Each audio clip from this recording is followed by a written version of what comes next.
Honourable members are aware of the long-standing demand of the Defence Forces for one rank, one pension. It is an emotive issue, it has legal implications, and it has to be handled with great sensitivity.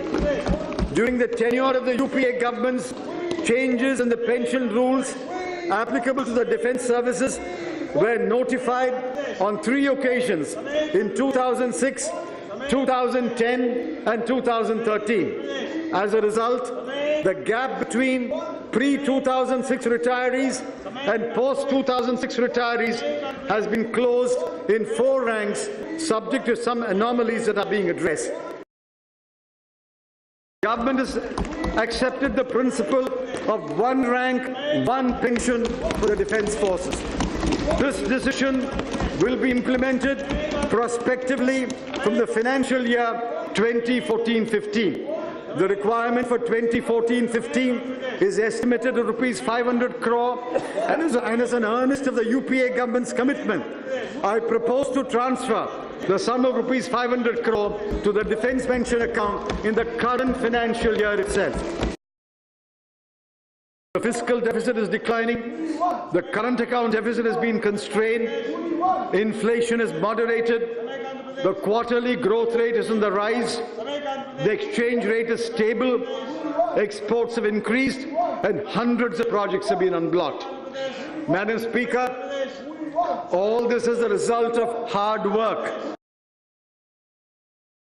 Madam Speaker, I reject the argument of policy paralysis.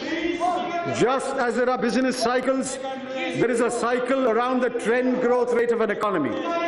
Over a period of 33 years, the trend growth rate in India has been 6.2%.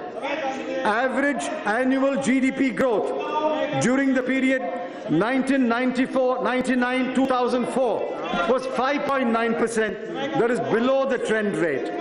In the next 5-year period, 2004-2009, it was 8.4%.